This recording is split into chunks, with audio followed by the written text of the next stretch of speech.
Hey everyone, and welcome back to the Firefighters Podcast, where we seek to develop, inspire, and motivate the world of the emergency services operator through a series of wide-ranging conversations. Now, before we go any further, just hit that rate, follow, or subscribe button on whatever platform you're listening to. It's a key performance indicator for us and helps us reach even more people. Now, here's what we've got for you today. You might have thought where this episode 2 went, because today we're back with someone whose name carries serious weight in UK tactical firefighting. My good friend Dave Berry, Tactical Firefighting Training Lead at Greater Manchester Fire and Rescue Service. Dave's got over 25 years on the front line. He's trained operational crews across Lancashire, Manchester, Macedonia, and many other places. He's a fire behaviour specialist, an educator's educator, and a lifelong student of the craft. He learned shoulder to shoulder with many of the experts you've already heard on this podcast. He's also one of the founding voices behind Tactical Firefighting UK, which is a collaborative group driving conversation on how we bring operational tactics and firefighting knowledge into the 21st century. And beyond the job, he's a good mate, someone I've already shared hard lessons, lots of long days, and a few really wild adventures with, and also lots of bad coffee. If you caught episode 389, that was part 1 of this conversation, but my typical ADHD just forgot about that second part, and it's been sat in the library. You won't know that we've got about 31 episodes recorded, waiting to go out. So some people have been waiting a long time for their episode coming out. So you'll know where this episode started. We've pulled apart the difference between tactical firefighting and just BA training, talked about shared models and measurable water, and looked at how we evolve, not just repeat. If you haven't heard that one, go back after this and line them up. They work best as a pair, because in part 2, we're digging deeper as we talk about things like anti-ventilation and search first tactics, what actually transfers from some of the American models and what doesn't. We're going to talk about BA team leadership and competence, where experience meets policy and what real decision making looks like inside the building. Talk about flow rates, water mapping, separating tradition from evidence, and building tactics that match physics, not folklore. Talk about the BA shuffle, the big debate, movement, gas calling, and the fine line between tradition, technique, and science, to be honest with you. And we go wider, building construction, ventilation, and career sustainability, what keeps people sharp, what burns them out, and how we create meaning and mastery, hopefully over time. This episode is built for firefighters, instructors, and incident commanders who want to think deeply about the craft. It's one to pick apart, replay, to challenge, discuss amongst yourselves, and bring to the drill yard or the mess room for some debates, because this is how the job gets better. Neither of us pretend to be the all-knowing, all-seeing. This is 2 firefighters talking about where we are now and how we can move things forward. So let's get into it. Part 2 with Dave Berry of Tactical Firefighting UK. I'll see you on the other side. Should we put firefighters in without a hose line? That's a question that's asked for quite a while. And I know in Manchester, well, I know in the UK, there's still quite a lot of people that don't want to. They don't want to go in without water. We didn't say without an extinguisher media. Absolutely, yeah. And I think that would be my absolute base. You can't go in without some way of extinguishing or controlling the fire, and I think closing the door and it wouldn't be enough. It's a brilliant tactic. What if there's no door, Dave? Exactly, you never know, do you? You just have no idea. So you need something. Does every team need a branch or a reel? I've never been a believer in that for quite some time. I think you need someone on the fire that's going to deal with it. You need enough water in there to deal with that, and you need that control measure to be between your people and the hazard. I had a very interesting conversation as part of my feedback session during my last incident command revalidation, whereby there was a fire in a large industrial unit. I think it was a paint shop of some form, and there was a large vehicle in there getting sprayed, and it had caught fire. So it sent crews in on the right hand door, sent a crew around to the back. They found the spray shop. They were trying to isolate it, but then lo and behold, they needed some set of tools. Mm-hmm. So I was going to send a team in with no extinguisher media, with the tools. And I got the question back a few times from my 2 IC who had turned up, and I said, I want your BA team to come to me. I'm going to send them in. I've located the fire. I've opened the, because I also had a challenge after, not a challenge, a good bit of debrief session with the facilitator. He said, oh, you opened the roller shutter door before I isolated the electrics. So I had a crew had gone in the right-hand door, found the seat of fire, didn't know it was the only seat of fire, could have been another one, but from the information I gathered from the person that was there when it caught fire, they told me that was the fire's in the back, it's the paint shop, but I'm really sorry. So I sent them into that. I made slight assumption that was the only seat of fire, and I wanted to open the door before we isolated the power, because I thought we isolated the power, can't open the door. So I opened the door, and there was a conversation afterwards about ventilation, because as soon as I opened it, the crew inside said, oh, the fire's grown. I said, yeah, that's okay though. Have you got enough to store? I didn't say to them it's okay. Have you got sufficient media to deal with it? Yeah, we're okay, just letting you know it's getting hot. And it's going to get hot, there's more oxygen going in, but also everything's going outside now, it's all going to opposite. It's going to improve, which it did. But anyway, I sent a second team in without a hose reel. There was another hose reel available off the same pump, and I sent them in just with the tools. And we had that conversation, and it even got marked down in my feedback, much to my chagrin. Still passed it, but they were like, Yeah. you know, Watch Manager Wakefield sent a crew in, his dynamic risk assessment, chose to send a crew in, This was outside of our recognised practice, but his rationale was deemed okay, or whatever the wording was. And that obviously rubbed me up a bit the wrong way. Because I was like, their brief was, this line, the one line that's going in, the only line that's going in, so no chance of getting lost, theoretically, hold on to this line, cruise at the end of that line, it's against the right-hand wall, they've followed the right-hand wall round, paint shops in the back, and you just take these tools to him. So they went in under BA, went round the back. But the person said to me, because I went, we can send crews in, like usual, they do it all over the world, and they said, we don't do it in the UK. And I didn't have enough knowledge in my head, nor did probably they. Very confident they didn't either. They said it confidently, and unless I had an example to give them, and I didn't have one in my head.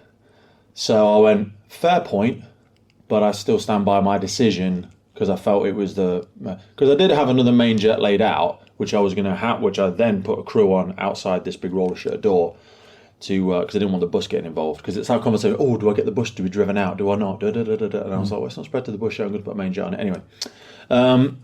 Should we send people in without a branch? In that situation, without being my friend and being nice, play me devil's advocate, or another situation? Yeah, so the first thing I would say is... This episode is brought to you in partnership with Godiva Limited. Godiva is one of the world's leading providers of specialist equipment for emergency services market. Godiva produces a comprehensive range of fire pumps, including vehicle-mounted, portable, and their cutting-edge integrated total water flow control system, SAMFlows. I've been using Godiva my entire career as a reliable pump on the fire ground. It is such a crucial element of a successful firefighting team that you want to empower your crews with the very best, reliable, quality product. Reach out to our partners by checking the notes in the podcast. Now back to the show. Did you have good situational awareness when you made that decision? I think that's the conversation I would be expecting my trainers to have with you. What was the rationale for the decision that you made? Justify. I mean, that's what we will basically say in our training environment here. Justify the decision you made. You know, convince me. Pitch it to me. And you know what it's like. It's quite clear if someone doesn't have good situational awareness, and that would be where it would be a poor decision. But if someone was to say to me, and our policies actually do back this up as well. I had a discussion with Alpha 1, the fire attack team. They told me that the flow rate they had was enough to deal with the fire. So they didn't need more water. They were fine. They were having a positive impact. You know I'm writing down flow rate when you say that. Absolutely, yeah. Okay. Absolutely. Another topic. Yeah, so we had adequate flow. We had adequate water supplies. We were on top of the fire. As we've gone along, we've ensured that the environment is safe. We've closed doors down. We've inerted the gases or gas cooler, whatever we want to call them. But we sprayed water, basically. Yeah. We made it as safe as possible. For Alpha 2 or 3 or 4 to go in behind them and operate safely, as long as Alpha 1 has done the job, should not be a problem. There's water between me and the fire. There's water between you and the fire. You need to put the control measure between the people at risk and the hazard. And if that is happening, and if it's sufficient, and we can show that, then our policies, certainly here, do allow for subsequent teams to enter. I believe our policy states something along the lines of there must be sufficient water to deal with the hazard carried by the team, but it does specifically say that not every team needs to be carrying that water. And where that comes to be really important, I'm just going to make an assumption now that I personally think to be true, and this is just me. I think 90 to 99% of all training carried out by firefighters in the UK involves the hose reel. I think that would be a fair assumption to make. Yeah.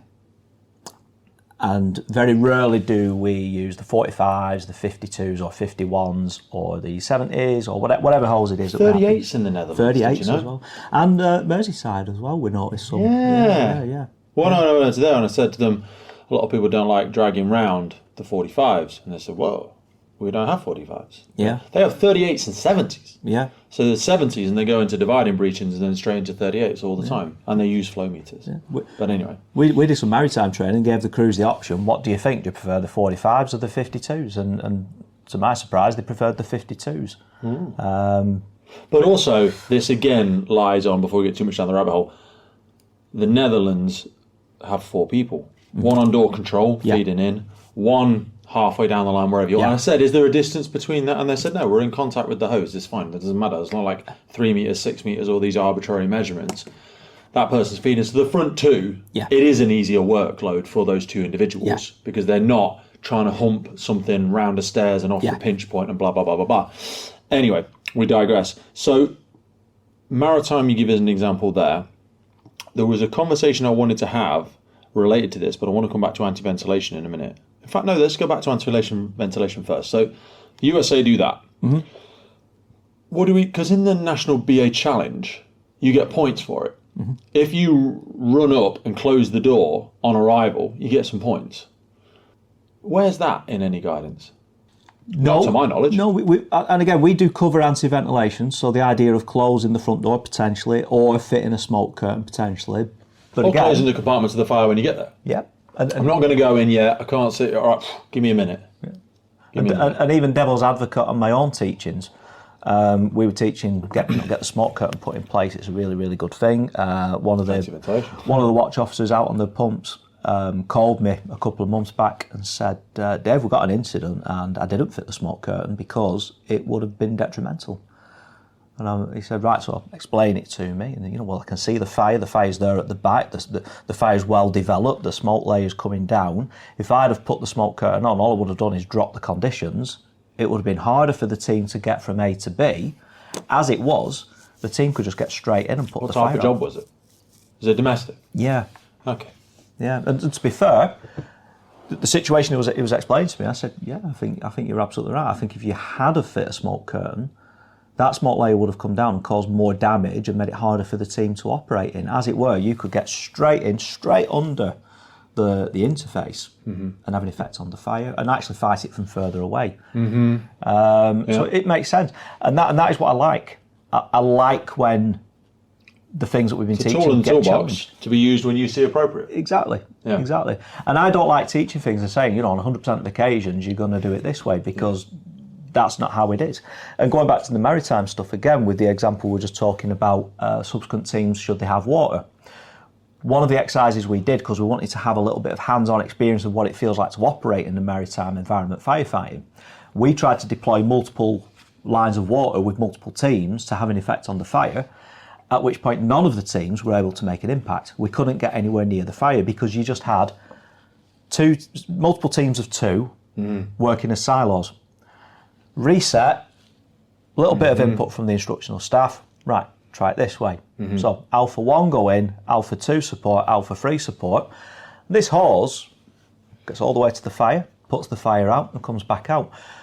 To fit this into, again, what we're teaching this year, it is, as you go along from compartment to compartment, close it down, close the doors, make it safe, make it inert until you get to the fire and then put the fire out.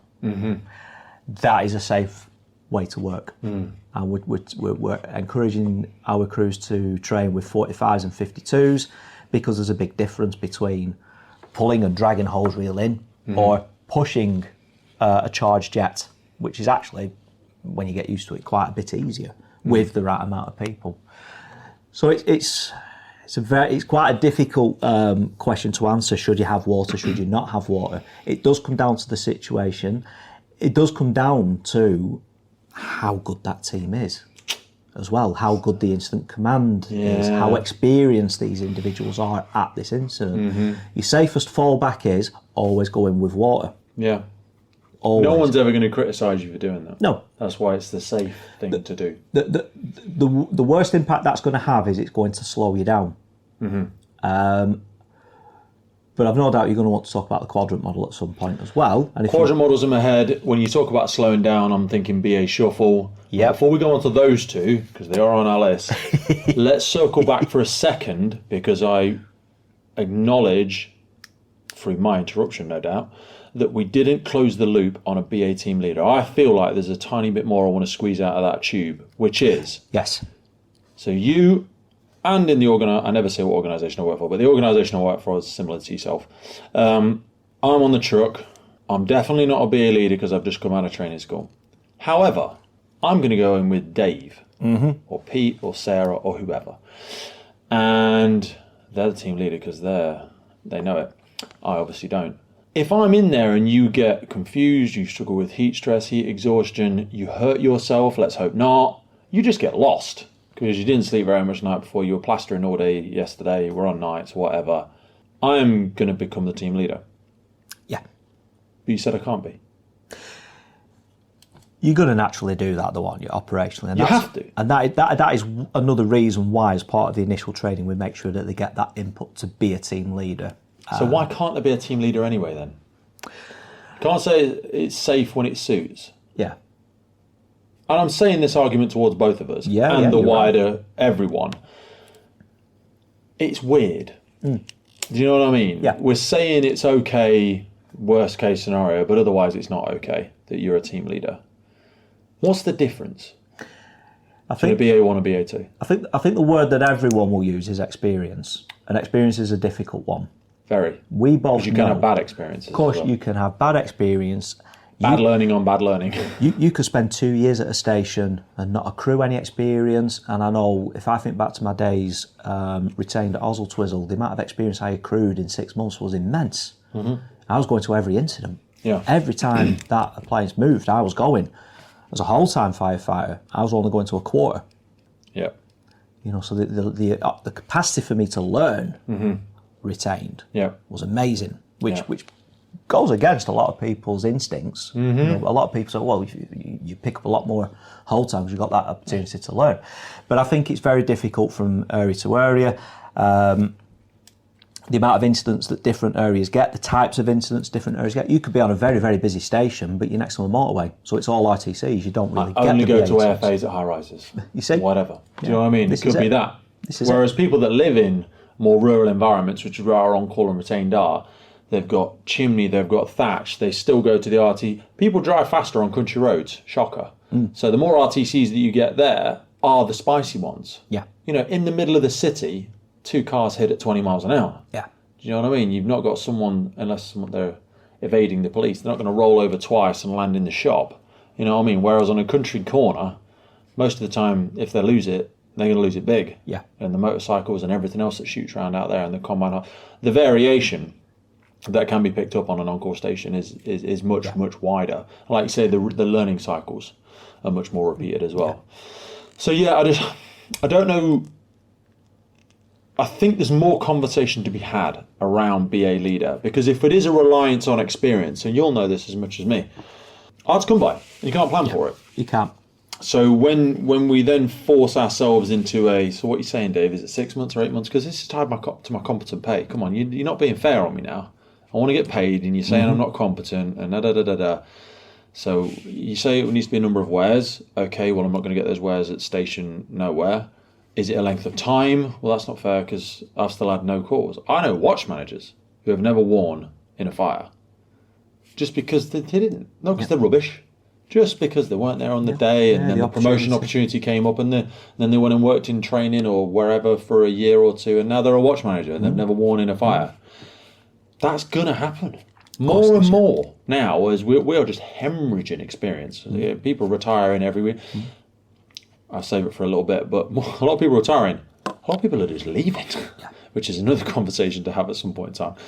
So we've not nailed that one, but that's okay. Quadrant method, speed of attack. We spoke about time it takes to get to the thing. A BA shuffle formed part of the conversation I had a few times out in the Netherlands. It's a regular conversational point in the groups that we evolve in. Sometimes a lot of satire with respect, but it's a tool in the toolbox. Do you still teach it on foundation? Yes. Because some people you see photos on LinkedIn, and there's been some very harsh comments thrown at people that are making students do this. Yes, there is. Yeah. Yeah. Are they completely founded, unfounded, unnecessary, appropriate? Should we do it all the time, none of the time? If I could wave a wand and say tomorrow, I don't think personally I would spend as much time on the shuffle as we do. I might even be inclined to say I might remove it completely, potentially. From the foundational element, or from all of it? Full stop. Okie dokie. Yeah, full stop. Because I think the new technique. You realise people have fallen through floors and died in the UK fire service. Absolutely. And again, that's a great. So you might take it out. We actually use what you've just mentioned there as a good talking point on our training day with the crews. The idea of floors. How structurally stable are floors? Should we be sticking to walls? I think it's I can't remember if it's Lars or Andy Starnes that says, a wall is a wall, it's not a railing. We shouldn't be holding on to it, and we can't hold on to it. You look at any room you've ever been in your entire life, the percentage of rooms that Unless you're in a dance studio, there's not a railing attached to it. You are very, very rarely in rooms where you can hold the wall all the way around without taking your hand off, and there's nothing in the room. And that's the majority of our training environments that we use, which that's another thing that we discuss. But this idea of floor stability. So we do talk with crews about it, and I think it is right that as a firefighter, you have to consider the possibility that floor might not be structurally stable, quite possibly. Certainly in places like London. There's a lot of basement stuff going, a lot of renovations. It's very popular to knock your house about now and do stuff. Of course it is. Yeah. And that argument is exactly why I would argue the opposite. Okay. So if you put your hand on a wall, you tell me why that makes that floor stable. Because that's the kind of thing that we've been saying for years. If you touch a wall, at least you know that the floor is going to be stable because there's a wall there. Doesn't mean that at all. That could be a stud wall. Yeah. There might not be anything underneath it. So the risk of you encountering a unstable floor is, if not the same, it's in the same ballpark as being on a stud wall. But that wall's giving you a false sense of security, so you're not thinking about the floor now. So I would suggest that puts you in a greater element of danger because you're not expecting an issue with the floor. And the technique, whether you want to call it 3-point contact, clamp slide, whatever you want to call this technique, isn't a world away from the BA shuffle. The significant difference is you are lower down. That is it. That is pretty much it. You're still sweeping with your foot. You're still checking ahead of you. Well, you certainly can do. Yeah. So you don't have any of the disadvantages. You've got all the benefits. That is why I would say... What are the benefits? Well, the benefits mainly are that you're low. So the question that we ask a lot... You mean the place we go when it gets hot anyway? That's the thing. So at what point do you get low at a fire? And the answer is always, when I get hot. Yeah. Begs the next question. What's your PPE designed to do? Stop you feeling hot. Okay, let's go for the third question. If you feel hot in your PPE, what is that telling you? It's telling you that you should have got lower much earlier on. PPE is actually starting to fail. It's reached its thermal capacity because you can feel it. Yes, and you shouldn't be able to feel it. So now it's time to get out. Yeah. So what impact are you going to have? You don't use the oven glove only when it feels hot. You use it all the time. And when the oven glove feels hot through the oven glove, you go, I need another oven glove, or I need, because it's too hot now. Yeah. It's failed. Yeah. It's not enough. And our firefighting gear has come a long way. Incredible, so. Super complex gear that we're wearing. But it shouldn't give us that carte blanche approach to just ignore the environmental factors and just wait until it gets too hot, because even then you get low, it's already on you, it's already started to make its way through. Exactly. And then around your knuckles and on your straps, everything is starting to hurt now. You're losing situational awareness because you've gone insular, you've gone, Jesus Christ, it's gotten too hot now. Absolutely. So we're suggesting go low from the get-go. Well, all the time straight through the front door. It's a clear room, Dave. So if you... Nothing more demoralising than seeing a BA team shuffle through a clear room. Absolutely. Absolutely. But I think this comes back to things like muscle memory and just building up this sort of this experience within yourself. Getting low, you don't lose anything. Mm-hmm. We've shown you don't lose any speed.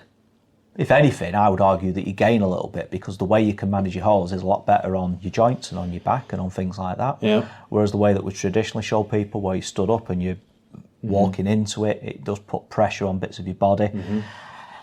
As I say, there's no real downside to being low. Mm-hmm. If you're in a room and you can see, like I just said, why are we doing that? Because we can see. Well, I would argue, why are you doing the shuffle? Because you can see. Just walk. If at any point you need to do the shuffle because you can't see, chances are that's because it's smoke. If it's smoke, it's either hot or likely to be flammable, and it needs dealing with, and it's best dealt with from a lower position. So that's why I would err on the side of let's get low more often. And John Madonna's non-negotiables. If you've got 5 minutes to teach someone something, and this has stuck with me when he was telling it me, if you've got 5 minutes to teach someone something, teach them them 4 things. Mm-hmm. Stay low, gas cool, manage the flow path, put the fire out. And what more do you need to know as a firefighter? Mm-hmm. If you do those things, you will succeed. Mm-hmm. Yeah, you can stand up. Yeah, you can do the BA shuffle. And I've no real desire to carte blanche say, that's gone, because I prefer a learning model where we naturally evolve. Mm-hmm. And I was with Lewis from Lancashire yesterday, and we're having a good discussion about our careers as being in charge of the tactical firefighting stuff. And we both agreed that maybe in our younger years, we were looking for revolution rather than evolution. And actually evolution is probably better because it's more palatable. Yeah. I prefer to gently be brought to the best way to do a thing rather than have the thing that I'm used to thrust upon me. It's gone, now do the other thing. And it is beyond a privilege to be able to bring the Firefighters podcast to you, and we are so grateful for every single person that supports, listens, shares and follows our journey. But here's the honest truth. It takes a colossal amount of time and work to keep the podcast going. And to help us keep doing it, create more, reach more guests internationally, and make the podcast sustainable, we're asking for you to help. And to do this, we've set up a Patreon page. Now, by joining this, you'll not only support the future of the podcast, but also gain access to exclusive benefits. Now, if you've ever wanted to meet a member of the podcast, buy us a beer, buy us a coffee, and you think anything you've ever listened to on the podcast has been worth £3, that's basically what we're asking you for. By joining our Patreon community, you will get access to every single full episode archive we have ever made. Now, hundreds and hundreds of key documents that we've got in there on fire behaviour, firefighter health, cancer risks, incident debriefs, and so much more. So if you feel like you want to join the Patreon crew and help us make this possible, head to patreon.com/TFFPC or check the link in any episode podcast notes. That's a really good framework for thinking about it. I hadn't thought about it in that way before. Yeah. So that is ultimately what we're doing anyway. But in the absence of why, people will feel like things are forced upon them. Yes. If you don't give them I saw a model the other day. I think it's not Cobblers. I'll find it on my phone in a minute. But it's vision, skills, resources, motivation, goals, or something like that. And if you don't have one of these, change becomes difficult. So if you don't give a vision, but you just give tactics, and they've got the resources and they might even have the motivation, but if you haven't painted the direction, if you've not pointed as a leader as to where you want them to go, then it just causes confusion. If you give them all of that but without the skills, it causes anxiety. Because I get everything you want me to do, but I don't feel like I can do it. Yeah. If you give them all of that without resources, you feel overwhelm and stress. Do you know what I mean? So all of those points is about an evolution process and getting these champions, and also soliciting feedback, like you spoke about the regional stuff with the Tactical Firefighting group, with the national members that we have on there. It creates champions, and people can travel along that journey. And I suppose, if we're totally transparent, that's the principle of our conversation today, is to have this be like not an advertisement campaign, but like a prelude to what people will see flowing through their organisations and start to emerge as they connect the mental dots and go, oh, I heard that and I saw that and now I see it in national guidance, and I can connect the dots rather than it just landing in front of them and going, we're not doing gas pulsing anymore. We're not doing that because it's stupid. No more BA shuffle. Morons do that. And they go, you've been telling me that for the last 30 years. So just slow down and take me back so I can come with you on this journey. Because I imagine you've had 2,700 meetings about this and you've just thrown it on the floor in front of me and said, I can't believe you're still doing a BA shuffle. You taught me it. Do you know what I mean? And you can appreciate why firefighters get apathy. You know, they get that just disengagement if we don't help them understand the connecting the dots through it.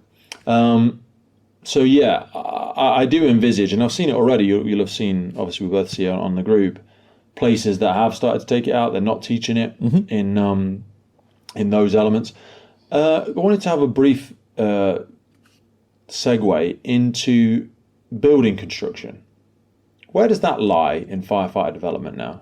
Obviously, we see the recent unfortunate passings of 2 UK firefighters, and this is not to say those individuals did not have an awareness of structural elements of firefighting. It was a unfortunate incident where a tremendously large door came loose of its fittings.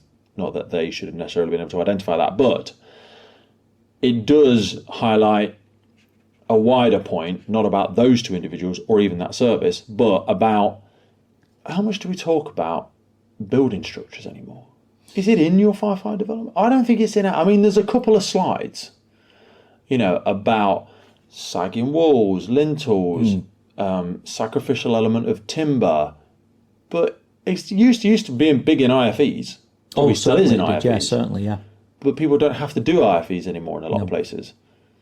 So where's that getting picked up? What do you guys and girls, where's that folded in? So we've got a bit of work going on at the minute, which I'm very proud of. That we've got 3 trainers allocated to basically looking at our initial training course and just giving it a complete redo, giving it a complete looking at. And that is where we're going to start blending this learning in. Okay. Because I did say we're doing a 4-week BA course at the minute. My preference would be to take that 4-week BA course and stretch that over the 16 weeks, the 18 weeks, whatever the course becomes, so that they're always doing something to do with tactical firefighting. Yeah, always, from day one. So we teach a lot of these heavy concepts quite early on, but then blend it into the scenarios as we go. And as you've seen outside, I'm extremely lucky. I'm in a very, very privileged position that the facilities I've got here for my firefighters and my trainers to use are excellent. I've got a terrace, I've got a standalone detached, I've got a bungalow, I've got a high rise. I mean, we've still got the masses of demo units. Well, the high rise is wicked. Yeah. The high rise is absolutely fantastic. We're hoping next year to really, really capitalise on that for the tactical firefighting. And that street of terraces, what is there? Is there like 8 buildings? Just 4. Yeah, just 4. Is there 4? Just 4, yeah. Do they all just flow into each other then? Because some of them are large, bay-like. You could drive cars into them. Some of them are residential. There's two blocks, because there's a road between a bit of it, isn't there? Yeah, that main stretch. We've got a proper road there, so it's very, very immersive. You know, we've got 4 terraces. The end terrace is a split shop flat. Yeah. We've got a commercial property, which you can drive things into. It's got a pit, so you can actually have that lifted if need be. And then, of course, you've got the high rise inside. 6 floors? How many's in the high rise? 4 floors? Well, so you've got -1, 0, 1, 2, 3, 4, 5, 6. So 6 and 1. So it's technically 7 floors with the basement. Yeah. Wow. That's a great thing, isn't it? I remember really getting some is. rope stuff off the top of that. I've only been inside it a few times. Yeah. I'll be honest, I've not done the rope thing off the top, and I doubt I ever will. I think rope is the scariest and most exciting part of sometimes what we do. Because I say with BA, like, you don't have to have masses of trust in anybody else. Not that we should or shouldn't trust our brothers and sisters, but with rope, you really are placing a lot of trust in someone else's hands, on the anchor points and the top man and whatever else. In BA, if you're not happy, as long as you know your way out, you can get out. Yeah. Rope, you can't switch gravity off. No, we can crash vent units and do all sorts of stuff, but you can't switch gravity off. No, water rescue is equally scary at times. Oh yeah, water. Yeah, well, I used to be at a water rescue station, and interestingly, the reason I ended up at the water rescue station was because I hated water. Lovely. Yeah. I was told that I was sent there because they knew that I would do everything in my power not to enter the water, but I would do if I had to. I would effect the rescue because I understood, but I wouldn't be the one sort of with my armbands jumping in. Don't worry, I'll get you. Also, I only know breaststroke. Can never do the crawl. So fair enough. Yeah. I'm a strong doggy paddler. So that was interesting. Swim, like that. Tactical firefighting, because it's our own unconscious conditioning that we keep slipping in this term BA. And I've heard passionate RTC instructors and other elements of training say, it's BA. I could teach someone to wear that set in 10 minutes. Yeah. And ultimately, the problem is if we define it as such, BA training, breathing apparatus training, it is that. It's familiarity with a set, it's how to switch it on, it's how to wear it. Yeah. That isn't firefighting. That isn't tactical firefighting. And also, if we don't have that principle of tactical firefighting as an overarching, as well as RTC and everything else, if we don't have it as an overarching theme during the entirety of that person's training, because when we do day one pumps, we should be thinking about, how do I want this person to move with this branch? Because if we teach them it then, it flattens that curve of the shock factor that comes when they start to go into structural firefighting. Yeah. Because a lot of this stuff becomes muscle memory. We're not saying, here's a weird BA set you've not worn before, here's an environment you've not been in before, here's a hose you might be familiar with, but I want you to use it differently. It kind of needs to all be interconnected, doesn't it, in some capacity? It does. So the move away, particularly for my role, so when I first started this role, it was the BA Training Lead, and now it's become Tactical Firefighting Training Lead. And it's for all the reasons that you've just said. BA is a piece of equipment. It is not the concept of firefighting. And for quite a few years when I first started in this role, Dave, we want you to deliver some high-rise training. To which I would say, that's fine. However, I do feel it's a bit of a 50-50. And I think there's a large proportion of incident command required to deliver high-rise, to do it properly. Yeah, but we want to talk about the firefighting element, which is absolutely fine. Yeah, we do. But still, the incident commander needs to understand the firefighting element as well, because it's them that's saying, I would like a 70mm or a 45 or a 52 or how many and how I want it to be done. And when maritime started, again, same thing. Maritime, by all means, you're going to need to be deploying BA teams in there, but you've still got this incident command element. You've still got this tactical structural firefighting thing to think of.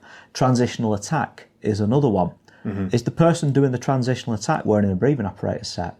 No, not necessarily. Then is it for BA to teach them? Yeah. Well, who is it to teach?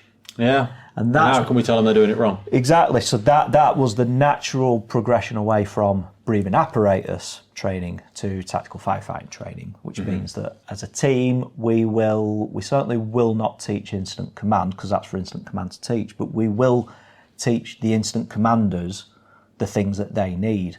And I think, when I was on previously with Lewis talking about Be Safe, the reason me and him love that model, and again, I'll say it's not something we came up with, it's just something that we've seen, we think it's absolutely brilliant and needs teaching.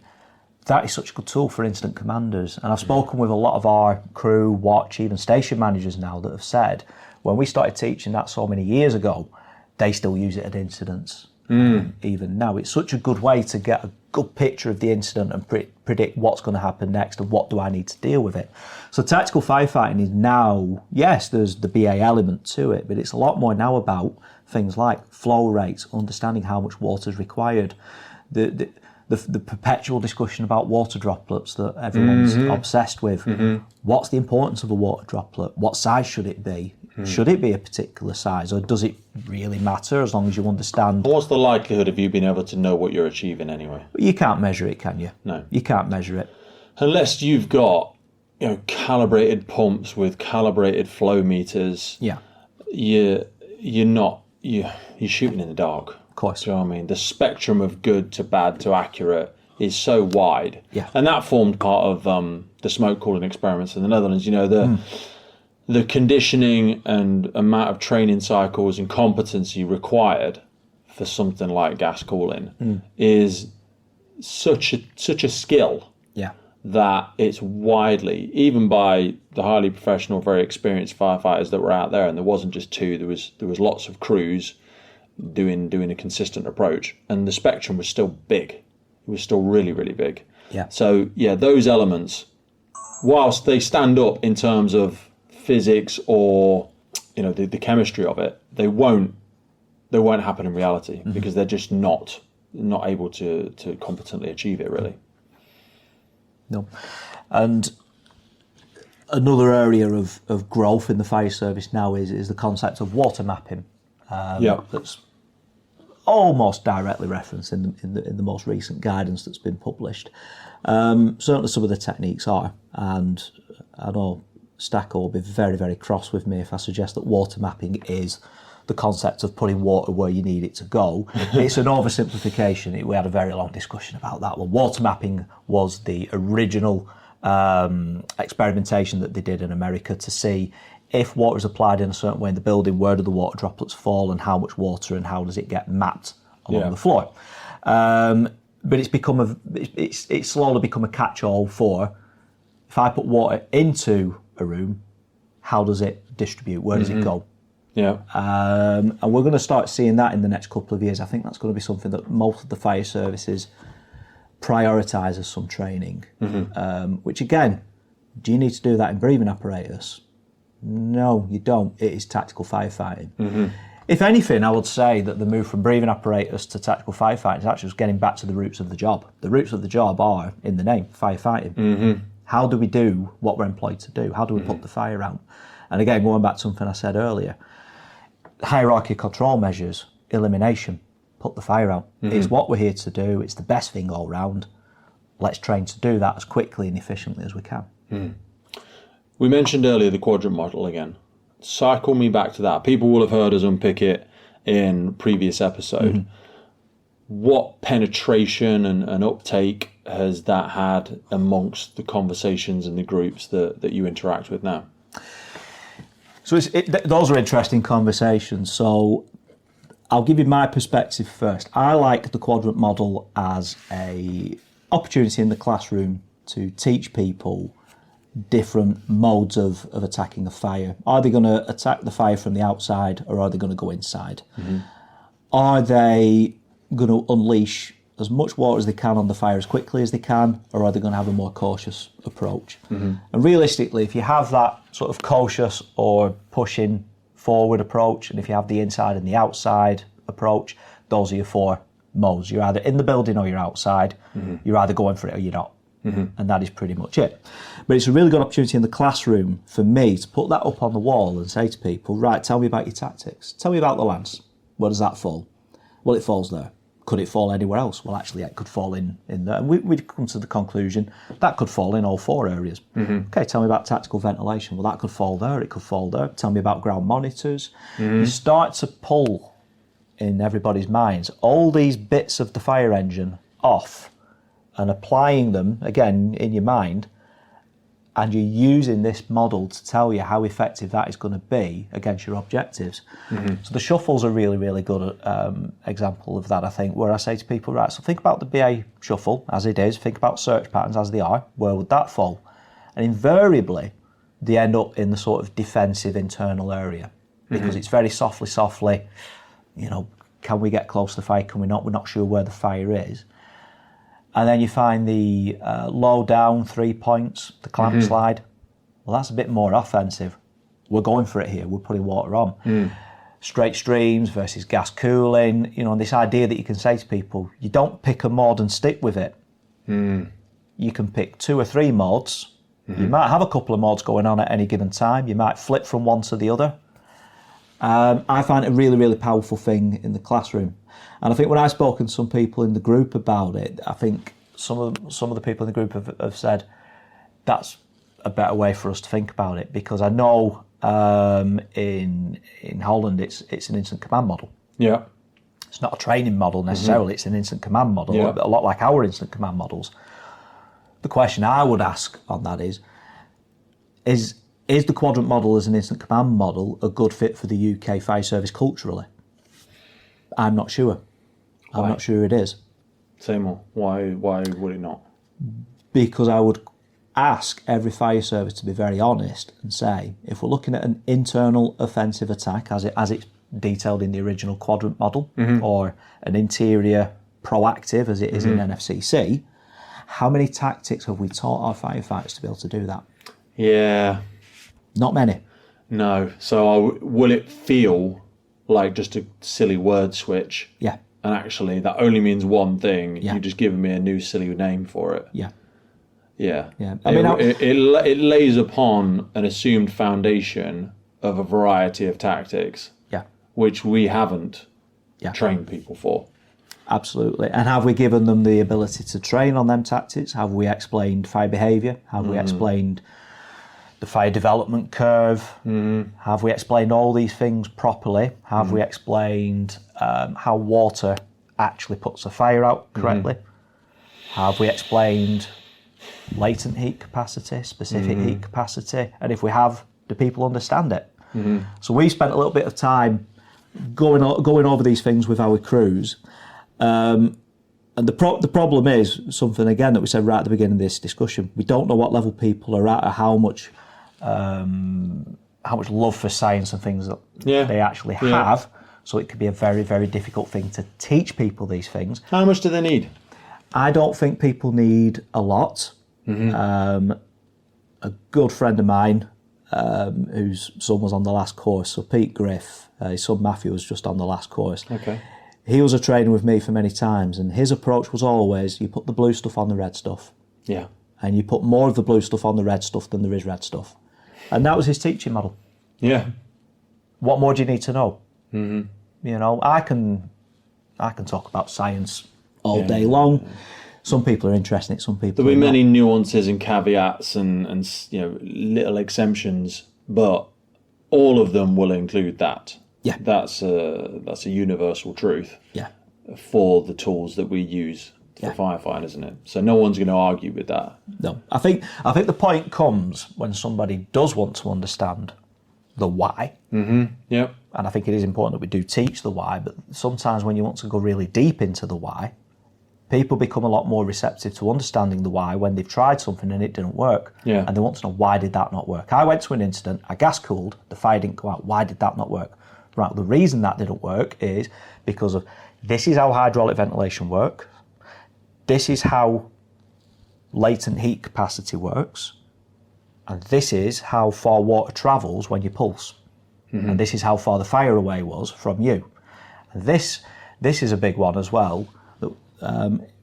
We have hose reels here that we regularly set to 150 litres per minute, and it is very, very easy in a high stress situation to have it on 150 litres per minute and be gas cooling and pulsing and assume that you are delivering 150 litres per minute, and you're not. Yeah. You're only delivering 150 litres per minute for as long as the branch is open, and when the branch is closed, you're delivering nothing. So you think, because you're in a high stress situation, that you are applying enough water to put the fire out, but you're actually not. What you need to do at that point is open it and maybe put it onto a narrower jet. And then it will start having the effect. And there's a great video in one of Lars's online sessions where there's a shed and some German firefighters trying to put the fire out in the shed. It's like a public demonstration. Yeah. And they pulse and they pulse and they pulse and they pulse, and it just makes the fire worse. Yeah.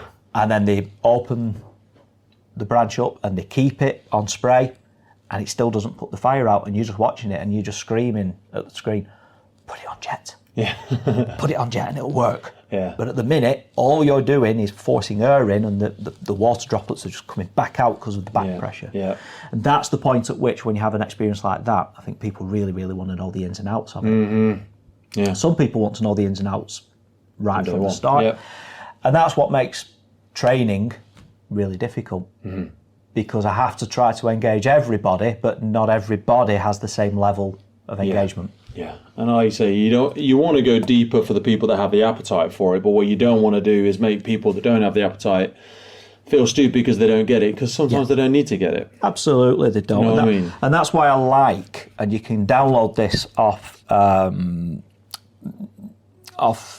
can't remember which website it is, but you can download the water mapping rig.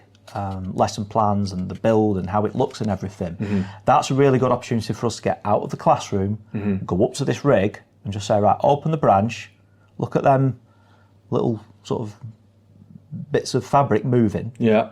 This is why. Bang, right, I get it now. You don't need to talk much about the science. Yeah. Because I saw it happen. Yes. Put it on a jet, it stopped moving, put it on a spray, it's moving again, and you haven't moved. Mm-hmm. Right, that makes sense.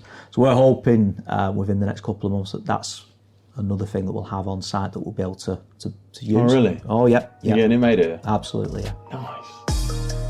This episode of the podcast is brought to you by Gore-Tex Professional Fabrics. Now, we all know the working environment of a firefighter is filled with challenges. We face serious risks on the job, such as heat exhaustion, burns, physical and mental stress, and we frequently come into contact with high levels of toxic chemicals. Now, I have been wearing Gore-Tex for nearly 2 decades on the front line, working in hostile environments, tackling challenging incidents from firefighting to water incidents and in urban search and rescue environments. Gore-Tex have a well-earned reputation for protecting professionals in the fire and emergency services through their family of highly innovative, waterproof, breathable moisture barriers that exceeds global performance standards and are trusted worldwide. Gore-Tex, going further together. Talk to me a little bit about flow rates, because it's something we've spoken about a lot. More familiar to some, less familiar to others. Everyone sees a number on the end of their branch that suggests a flow rate, but turning it one way or the other doesn't magically make it happen. It's dependent on pressure and the truck and all this sort of stuff. What's the understanding and use of flow rates in Manchester versus, because again, when I was over there in the Netherlands, I saw flow meter straight on the end of their 70 for accuracy, and so they actually know what they're getting. It's just because the truck says one thing and you've got to feed in. Okay, what does that mean? You know, we don't have the tools in a lot of places to measure the local hydrant pressure in the flow. We have compound gauges, but all of this stuff is pressure. It's not flow. And it's something I used to like doing on the drill yard. When I was on station, is you get a jet laid out, get a branch put out, and then you pressurise it. And they say to the person on the branch, what are you flowing? So they have a look at the branch. I'm flowing, for example, 200 litres per minute. Okay, where'd you get that information from? It says there, 200 litres per minute. Okay, what pressure are you at? And they look, and they do the calculation and everything, and they might say, well, I'm 4 bar. I said, right, just move the branch slightly, just have a look there, it says at 7 bar. So at 7 bar, you would have been correct, but you're flowing at 4 bar. So I have no idea what you're flowing. I think it'll probably be less, more than as likely. What you're flowing, I don't know. And I spent so many years. And it would be very uncommon for a pump operator to just off the bat give anybody 7 bar. Absolutely. Because we probably suggest that's a lot for one person to hold on to. Always did do, didn't we? And what is that we born out start of? at 3 and go up. And that if was they ask for more. Always born out of the fact that we use nozzles, which were always difficult to control. And then we moved to the pistol grips, which were a lot easier to control, but we didn't adapt the tactics, we didn't adapt how we approach it to say, hey, we can up the pressure now to match what the branch is telling us. We just didn't do that. That joined up thing didn't work. We're probably still in a very, very similar situation today, nationally. But yeah, we're also very fortunate in Manchester. All the appliances have got flow meters on. and we can accept that as long as the flow meters are calibrated correctly, that whatever the flow meter is telling us here, science tells us it's got to be the same at the branch. The pressure might well be different, and there's been a lot of interesting work done recently looking at the differences between the pressures and the flows and all those sorts of things. So if we talk again about long-held incorrect assumptions, week 1 of any recruit's course, what is the frictional loss per length of hose, per length of sanity? It's 0.2 bar. And every firefighter in the UK, I would imagine, says 0.2 bar, 0.2 bar. Correct, but according to the most recent publication from the NFCC, that is only correct at 500 litres per minute. If you have a different flow rate, it is a different frictional loss. Of course. And it's exponentially higher the higher the flow rate goes, where it goes to the point where you might as well not be flowing any water at all, or increasing the pressure to try and get more water flow. For people that don't, so just to go into that for a second before we just breeze over it. So to break it down, because we're increasing the flow, so the loss of 0.2 as an example is effectively said because the sort of resistance it's getting from within the line, so the makeup of the hose itself, as it passes a coupling, it's going through a little bit of turbulence. And every time it does that, it's reducing the eventual flow that you're getting out of it. It's increasing the resistance of the flow.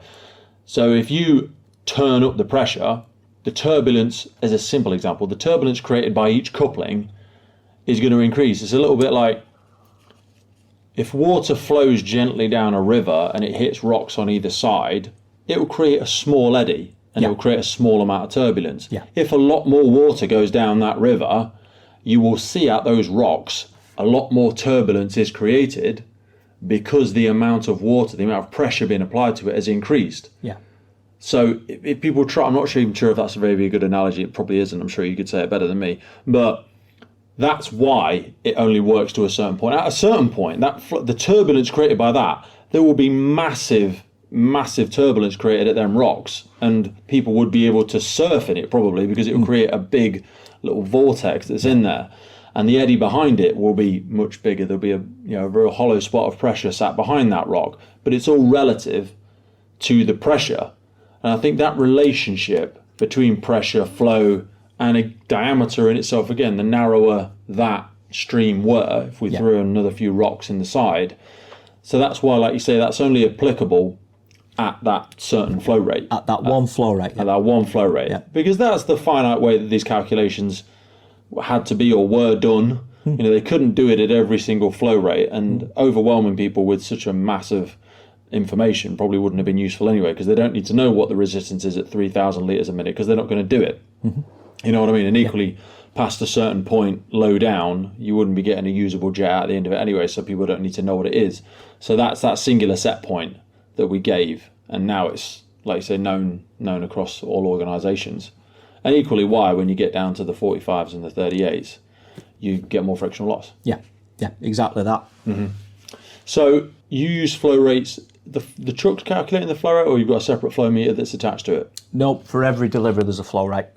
Okay. All the deliveries have a separate flow meter.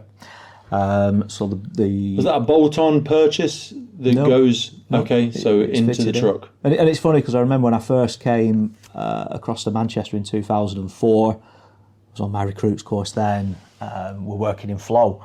I'd always worked in pressure. So I did the thing that firefighters always do. Well, I prefer pressure. Flow's rubbish. It's absolutely rubbish because I've learnt this thing. I don't want to have to learn another one. But begrudgingly, you start to learn it. And then why is flow important? Flow is important because you need to know how much water you are putting onto the fire, because if you can make a rough calculation of how big the fire is, you can make a rough calculation of how much water you're going on, and assuming that the crews are putting the water in the right place in the right way, you should be attacking the fire should be getting dealt with.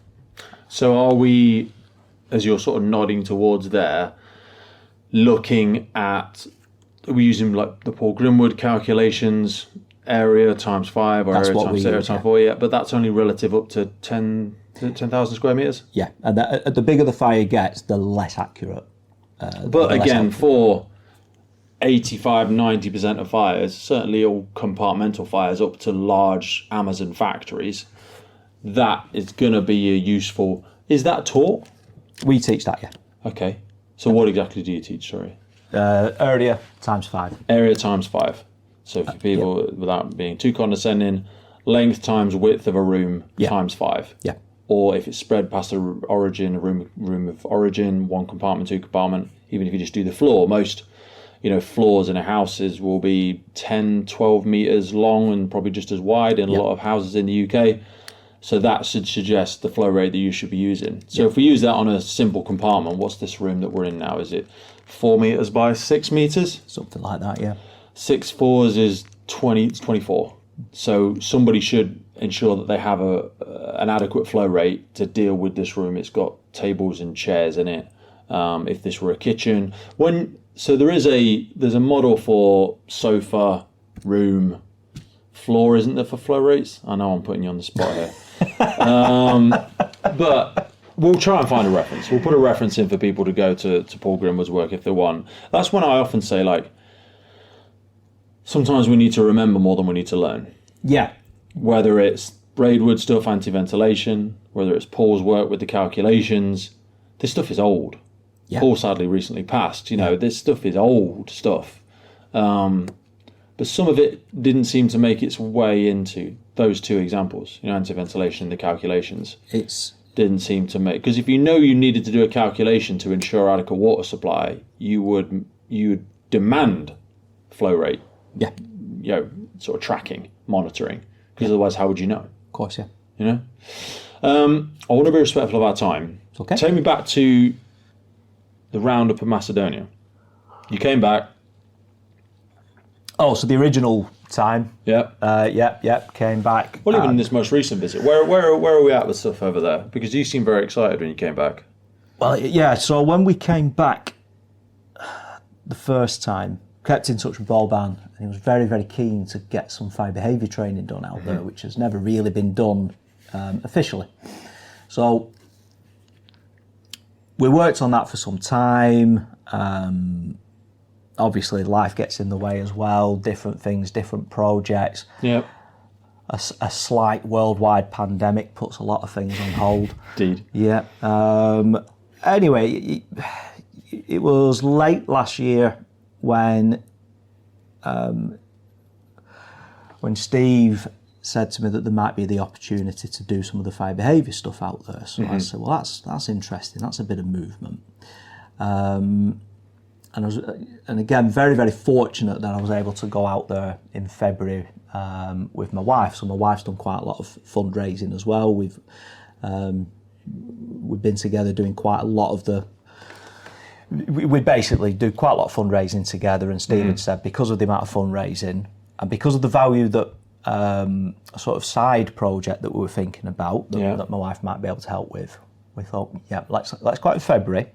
Let's look at this opportunity to do a little bit of fire behaviour training out there. Let's look at opportunities for other things, but also, and this was key, let's look at the opportunity to do some community work. Let's go to a school. So as I said, my wife's an ex-teacher. Let's look at doing that. So we went out in the February. I went and had a look at the unit that they had out there. That's suitable. That's definitely very, very usable.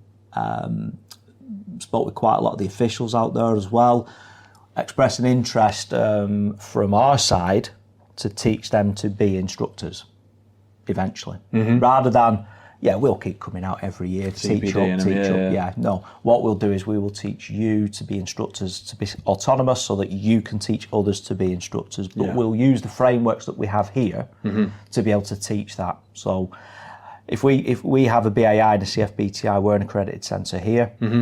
We take very much the content that we have, we go out there and we ask them to do very, very similar things. But with a Macedonian flavour. Suitable for their own policies and procedures. So we did a lot of that work. It was a great day me and Heather had at the school as well. She was absolutely in her element. We did a real fire safety class for them to show them this is how you can engage the kids in the community. Not just for the safety message, but also potentially getting people interested in the fire service. Maybe in the future they might want to join and things like that. So we did that, did the scoping visit, came back, put a little bit of a training package together, and then we went out in May and actually delivered it. And it was equal parts exciting, equal parts scary. Okay, yeah. Why? Largely because the fire behaviour stuff has never been taught officially within a unit out there. And the unit we were using was brand new, so I was explaining. So this paint here, yep, that's probably not going to be there at the end of this. But everyone out there was absolutely wonderful, brilliant with us. It was a really, really good facility that we used. Everybody was so engaged, it was unbelievable. We started doing some of the teaching and the training when I was in the classroom. Everyone had the phones out recording it. It was absolutely brilliant. And then we went out. We did a load of stuff with dolls' houses as well. And as I said, the facilities I've got here are brilliant, but never underestimate the value of a good doll's house. Mm-hmm. Put a bit of wood together, show people this is how fire's developed in different ways. So that was really, really good. We got them to do that as well. We said, look, there's the wood, you make it. Yeah. You make these things that you've just seen us do. You teach each other. We're going to stand back and quality assure. Mm-hmm. Absolutely fine. We did the Fire Behaviour Day, which was great as well, where they went in the units, very traditional to how we do it. Mm-hmm. And we did the tactical ventilation stuff as well, just to finish off, just to show them, these are the concepts. Crucially, here are some changes from when I was here 10 years ago. Here's a couple of differences. Yeah. We prefer things to be wet and windy now, throw some water in and ventilate, rather than just ventilate. So, all right, excellent, so that's good.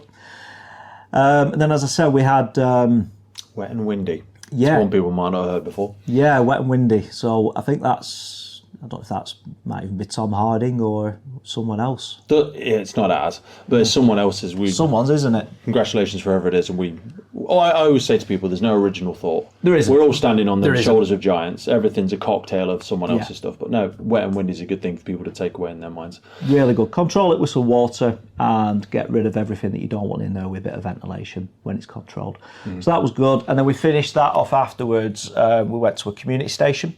We have a lot of community stations in the UK, and it's interesting because out there, the station we were at... concept of a community station. Yeah, the concept, we put community on the fire station, and now it's a community fire station. And I do think that the stations over here that achieve that, so a good example for us in Manchester, we've got Moss Side with the boxing club, and they're absolutely interwoven into the community. They absolutely are. Now, out there... we moved from Tetevol week 1 to Sveti Nikolai, which is a volunteer station in a small village. That's kind of the hub that Operation Florian tend to operate out of when they're out there. And that really, really is a community fire station in every sense of the word. So one morning, thought we'd have a little bit of breakfast in the sunshine, just relax after a really, really busy week. So we're out there with a little bit of granola. Myself and one of the other trainers, and the children in the area just sort of turned up and started playing chess. And then they put the chessboard away, and then they started playing football on the primary school that is literally right next door to the station. And then on the other side, you've got the church. And the reason for that is when Sveti Nikolai was first requested by the villagers, they identified the local priest as the person that they wanted as the fire chief because they trusted him. Yeah. That's why the station is where the station is. And it was just really nice. You had this real sense that the children there were cadets in many ways. They loved the station. They were so polite. It was just so friendly. It was absolutely lovely. So, see it as a safe place as well. Absolutely, yeah. One evening we did do a little doll's house demonstration for them as well, which was great. Some of the volunteer firefighters came out and helped, and the pointing at all the fire and telling the kids what these things are. We went to the southeast, which was Stramitsa, did a little bit of work with the guys there, and then Lake Ochrid. We went down there as well. You said. Yeah, we went down there. So because they're a lakeside station, they've got a desire to do a little bit of water training, water rescue. So week 1 was very much delivery, and week 2, or the half the week that we were there for the second week, was very much about information gathering for potential future projects. So we're hoping to go out there some point in the future and do a little bit more. But it's been great. I've done a bit in Montenegro in the past as well, which borders on from Macedonia. And what we're really keen to do is promote The Macedonians going into Montenegro, the Montenegrons going into Macedonia and sharing the learning. And that is starting to happen. That is starting to happen between the two, so that's great. And obviously with Florian, there's projects all over the place. So one that springs to mind is that one of my trainers, Joe Musgrave, does is Cape Verde. She goes out there quite a lot, actually. The trainer I was with eating granola, Paul Leonard, he usually does go to Cape Verde, but he came with me this time. But it's great, you know, the stuff that they get up to out there for the training. It's strange, I suppose. If anyone ever did a project like that, it feels like you go out there, you do a bit of training, and then you're done. And yet, it's so much more. It's more about understanding the culture and adapting the firefighting teaching to the culture that's out there. You know, not going out there and saying, "Nah, this is how you do it. It's like this." It's great. It's the thing I like about it is you touch base back with the point of firefighting. You touch back with the actual core job. MSA are supporting us on today's podcast, and I chose to partner with them because I've been wearing this stuff for nearly 20 years, and they are the global leader in development, manufacture, and supply of incredible, safe products that really protect people, not just our communities out there, but also first responders, most importantly, all over the world. Get yourself over to MSA and have a look at it. The high-performance protective clothing for emergency services responders. They also partner with us on the UK Pink Firefighters. It's because we love them. The helmets with the reflective visor, the F1XF, absolutely epic helmet. And not forgetting how they improve firefighter safety through their connectivity in the connected firefighter platform. MSA are always pushing the envelope, and it's a real privilege to be able to continue to grow our partnership together. So whether it's your PPE, your bunker gear, your helmets, your SCBA, your thermal imaging, your Luna, or your portable gas detection, both of us know that this equipment needs to work. It needs to be high quality, reliable, and dependable in the moment. And that's why I use MSA, because they know what's at stake. I like to ask the crews that come on the training, put yourself in the shoes of day one you. You know, that person that got that letter or that phone call that said, "Congratulations, you've got the job," and the joy that came with that. You know, absolutely no one will have gone, whatever. Yeah. Everybody, I deserve it. Yeah, everybody was absolutely made up to get. I cried. Absolutely, I did. Yeah, absolutely. Taking me years to get a hold time. Yeah. Years. Yeah, it's a big thing, isn't it? It was a big thing, because I do think this is a job that's very much still, even today, a calling. I do think it's something that you're just drawn to, and there's just something about the job. But always put yourself in your day one shoes and think, will day one you approve of today you? On that point, as we look to wrap it up, it's something I'm seeing a lot of. But maybe that's just because of the thing I do, and some of the people that tend to reach out to me and I speak to with the podcast, they're either the most passionate or the bitterest. There's both ends of the spectrum. Yeah. You get sent some horrific stuff about some horrible things that are going on and how much people are struggling in certain organisations and being treated ways they shouldn't. And you also get people that wax lyrical about how much they love it and the incredible stuff. And I heard Dave's story about Macedonia and oh my God, it was incredible and da-da-da-da. And they want to do it. It either inspires them to go further, but then equally when we have episodes about HMI, bullying, harassment, whatever, it reinforces. You know, I think you can hear stuff and you'll lend it to your own argument about what you think it is. You know, it will send you more way one way or the other. Do you think this is still a job for life? Yeah. Why? Maybe not for everyone, but certainly. Because a lot of people are retiring. That's because they've earned it and they've done really well. More people I see and hear recently are just leaving, which I think is really sad. Yep. Yeah. I've seen quite a few leave this year. Yeah. But it's also hard. You can't split test life. And what I mean by that is you've had the career and the life that you've had. And some people will look and even hear our conversation today and go, wow, great to be Dave. That's not my felt experience of my career in the fire service. Now, with respect, a lot of that is also you need to create enough surface area for luck to stick to.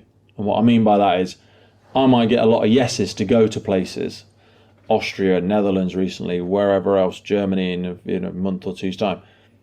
I also get a lot of no's. I get a lot of no's, more no's than I get yeses. Certainly within the organisation that I work with, I get a lot of no's. People may not think I live in a utopia where everyone listens to me and everything's great. It's not. I'm a normal person in a normal fire service. Get a lot of stuff wrong. Some people like me, some people don't. Back to our earlier question of maybe saying yes to stuff. You can create situations where they always say seek and you shall find without getting too religious. But, if you look for opportunities, there are lots of them around. But it does worry me, and I do need to at least play devil's advocate and listen to the concerns and reason and try and understand why myself and yourself, by the sounds of it, are seeing more people leave. So to ask the question again, why do you think it's a job for life, and why do you think it's not for certain people? And what's the difference? Because I want us not to struggle with recruitment. I want people to come and have great careers that fulfill them, and it's a good work-life balance, and they don't feel stressed and overworked and physically ruined when they leave the job, or they don't feel not listened to by their organisation. But that sounds like a utopia, and that's probably not a lot of people's felt experience. Even within the passionate groups that we correspond and communicate within, some people are making a lot of progress, some people are making none. Yeah. Help me steelman that argument. Speak to both sides of it if you could. You obviously love it. Yeah.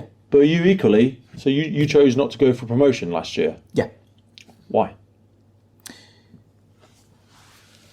So, I'm going to start with why I love the job. That's where I'm going to start. So, you can trace this back all the way to 1984. And that was the release of the best film ever made, which is Ghostbusters. Indeed. Absolutely. And this is the closest thing that I could get to being a Ghostbuster. Yeah. And as much as many people might be thinking I'm making light of this, there's a lot of truth in what I've just said, genuinely. I grew up and that was the be-all and end-all. And then you get to the point where you find out Ghostbusters aren't actually a thing. And you think, right, well, I'm angry now. Where can I go that has a pole where I can shoot jets, and all that kind of thing? And interestingly, a few years later, my brother-in-law, John, he was a retained firefighter at Oswald Twizzle. He introduced me to Gary and a few others, and I started hanging around at the station, and I really, really got a feel for it, and I really enjoyed it. And I just thought, yeah, I can see myself doing this forever. And someone has always said, if you can find a job that you love, then you'll never work a day in your life. Mm-hmm. And I do agree with that to a point. This job's not easy. I've been very lucky with the managers I've had. I've been very lucky with the resources and the facilities. I've been very lucky with the support that I've had. Mm-hmm. I mentioned the ACFO came with us out to Macedonia. Mm-hmm. The support from Barry, the support from my area manager Paul, my group manager at the minute Chris, and the station managers that I've had over the years has been absolutely immense. It's been great. There's been times, and there really has been times for me, where it's not been the case. There's been times where I've had to take stock, take time off, have a good think. And I know that that's the same for a lot of people out there. So, but you didn't hit the big red goodbye button? Goodbye button, no. Absolutely not, no. There was always something about this job that always brought me back, and I think the core of this job is what everybody loves. There's not many jobs like this. No. There's not many jobs at all like this. This job doesn't attract itself to the greater public. Mm-hmm. That we get told quite a lot, don't we? This job, we're the ones running towards the thing that everyone else is running away from. Mm-hmm. And that takes a very special kind of person. Mm. So I do think that the majority of people that end up in this job know it's a job for life or want it to be a job for life. Mm-hmm. So I mentioned Pete Griff, who I used to work with, his son now being on this course, Matthew, who we watched pass out the other day, and the joy in his face. Mm-hmm. I could see that from my day one me. Mm-hmm. He, as far as I can see, thinks this is a job for life, and I'm sure it will be. Mm-hmm. I hope one day he takes up my mantle, and pushes firefighting further and further and further forward. Why are people leaving? Well, There's always going to be the argument of money. Yep. That's always going to be something. If you want to be rich, you don't become a firefighter. No. Certainly not monetary rich. No. I consider myself to be rich because I think I've got a good life. I'm quite happy with everything, but I know for some people, money can be quite important. So that's the one. Matters when you haven't got any. It does. I always say it's not the most important thing, but it's right up there with oxygen.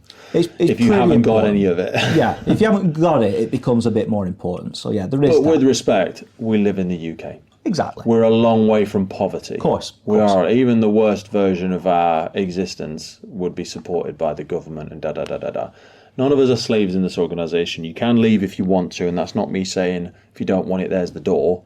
It's me going, if you're not really enjoying it, if you've had a couple of weeks or a couple of months, certainly, where you're like, and I have tried something different, I have applied for another role, or I have worked in a different department, and I'm still not loving it, then, yeah, some genuine reflection, some conversations with close friends, line managers, close colleagues is well worth an exploration, because this could just be something you do for a chapter, might not be something you do forever. Yeah. But someone said it to me quite recently, because I've done a number of operational but also a number of non-operational roles, insofar as the roles such as yours, whereas there's an operational element to it, but you're not riding the trucks to live incidents.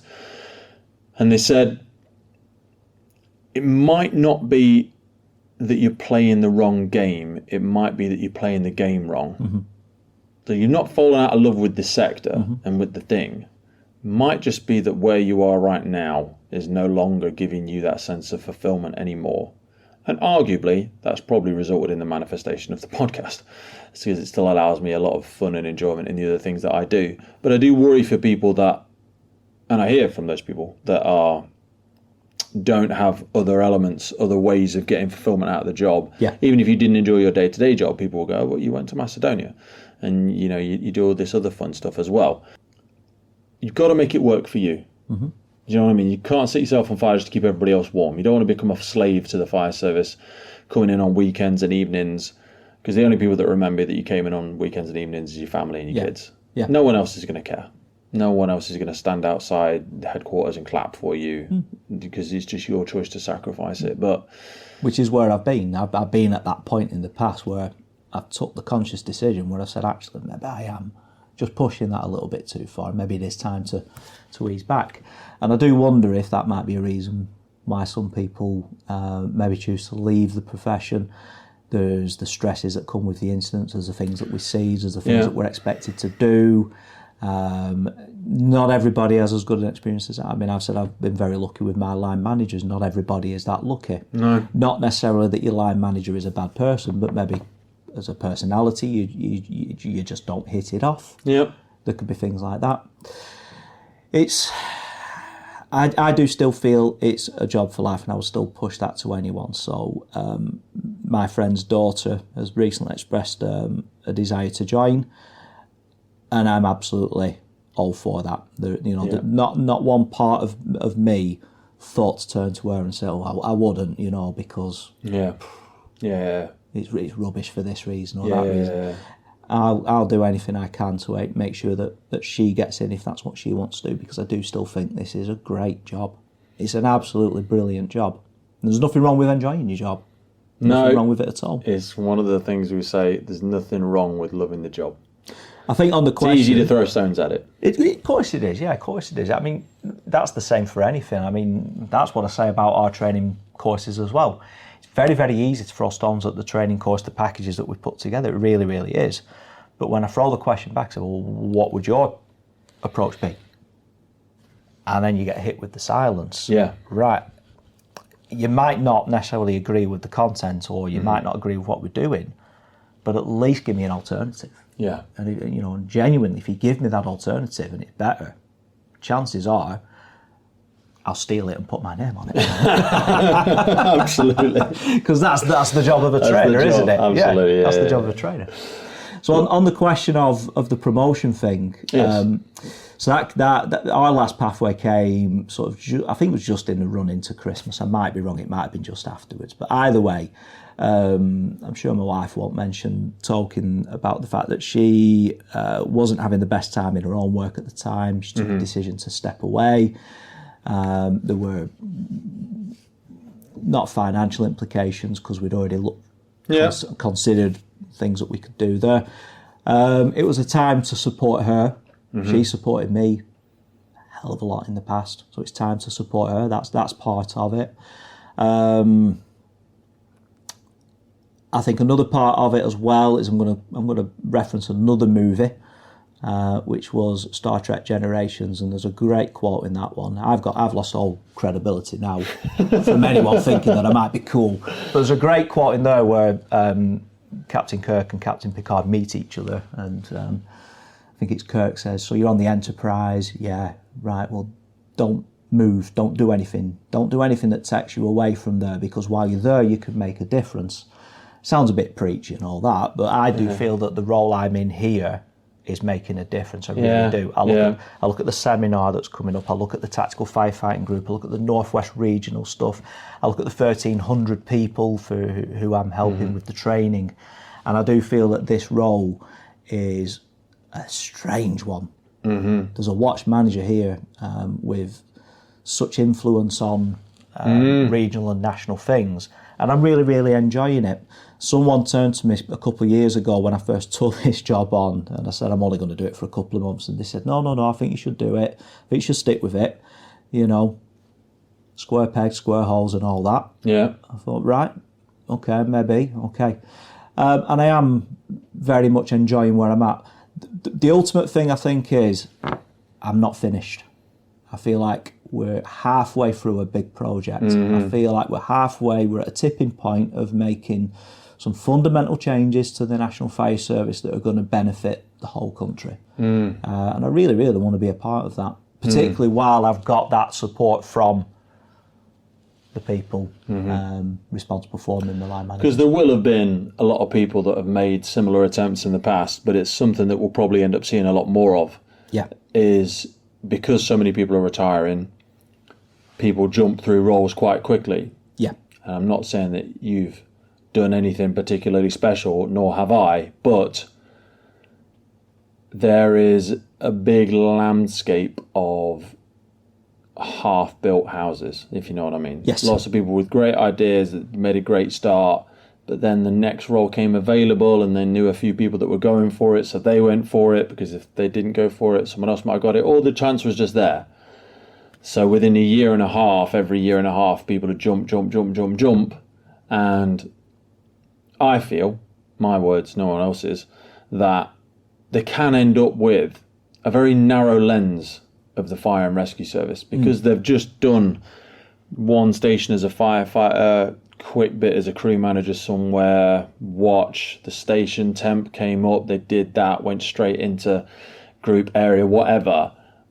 They didn't do the firefighter at a few stations, crew manager in a few stations, watch manager in a few stations, and then in training, and then in ops assurance, and then in policy, and then in community safety, and then station manager here. That, you know, that more widespread holistic understanding of the job. Yeah. Because if you've only done it on Red Watch, wherever, you think that's the best way to do it everywhere. Yeah. And I think it can give you a very narrow lens to view the fire service for. So that's probably my way of saying, I love that you and many others, you're not perfect and you're not special, and that's not what we're saying here. You're an example of many people that we know. Sticking with it. Do you know what I mean? So that you can at least cut that groove deep enough to know that when you move on from it, that one stands a lot more chance of lasting. It's not just going to get dropped and binned off, because it's hit the tipping point. Yeah. It's had penetration in enough areas, in enough places. It's been seen through to policy and guidance that now it's become part of the furniture, and it's going to last. And also, I always say true leadership is planting trees under which you'll never sit. This is not going to benefit you as a new firefighter, because you're never going to be a new firefighter again. That's been and gone. You know, we tried it, that failed. Never mind. You know, but now this is going to change it for the next generation. For all the great people, you, Lewis, Sarah, Alan, Mike. You know, there's a myriad, Tom, that great people, and those people again are just a physical representation of probably thousands of other passionate people that I really hope, without the cringy pun, I hope this adds some fuel to their fire. If they are in a service or an organisation or a brigade where they feel a bit lonely, they feel a bit of an outsider, they're coming in with all of these exciting ideas. I'll find a way. Well, I mean, we'll leave an email address for yourself, but I think there's some email addresses for Tactical Firefighting now. Is there a group set up for it? I think so. Have we got an email address for it yet? Or is it still people's individuals? I think it's still people's individuals. I think one thing that we've said is... In which case we're going to put you and Lewis down. Yeah, you might. I'm not putting mine down again. No, you need to I do get that. enough of that random stuff. What we certainly need to do, and I suppose it is worth going back to the national group for a little bit. And it's funny because we talk about the national group. It's a WhatsApp group. It's a WhatsApp group. You know, we talk It's the about most complex WhatsApp group I've ever seen. It really there's is. Several areas within it. It's quite a piece of art, to be fair. Really is. And it's an absolute treasure trove of documents and insights. It's been great. It's been really, really mad. good. What we need to do, so we were at Cumbria yesterday. Myself and Lewis went to Cumbria to assist Tom and his team, just to have a little look at what training they're doing. Yeah. Kind of peer assessing, bit of involvement, you know, let's have a go at it as well ourselves and let's see how it feels. One thing we all three of us agreed is we need to now think about what next. So it's been nearly a year that we've had this group, but what next? It would be nice to have a website. Yeah. It would be nice to have these documents that people can get hold of rather than having to scroll through. Yeah. WhatsApp is great, but also WhatsApp isn't great. It's not perfect for what we need to do. And I know there's plenty of people who have wanted to be part of this group, and we've had to say no at the minute because it's starting to be a bit burgeoning, it seems. Yeah. So we want to think, how do we best serve the National Fire Service informally, but still keep this good conversation going? The conversations... The thing that I am most proud about with the group is the fact that group rolls on in the background without us needing to actually sort of do anything. Become autonomous now, yeah. And people from the fire service are asking a question and getting an answer from another question. This collaborative approach now is embedded. We've now got that network of people. So if and there's no rank in it. There's no rank at all. If someone says, does anybody know someone from such a county or such a region? Yeah, bang, done. Right, what do you need? Well, I was hoping to do a visit. Yeah, that's fine, we'll do that next week. Whereas I know when I started here in 2019, who's in charge of BA in Cheshire? I haven't got a clue. No idea. I'll ring them up and hope they're not teaching. Yeah. And hope I can get some information off them. Hope they will share it with me because they might not necessarily want to unless they know who I am. Yep.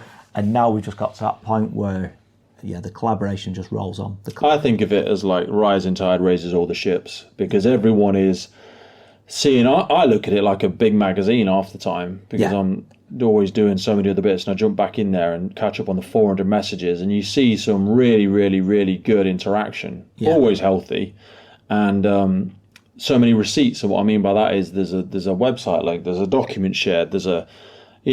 it just unfolds itself in front of you like a beautiful buffet of conversation. And I think, the development that people will take from that, I wouldn't go so far as to say it's been one of the most developmental elements for me, selfishly, that helps inform my conversation.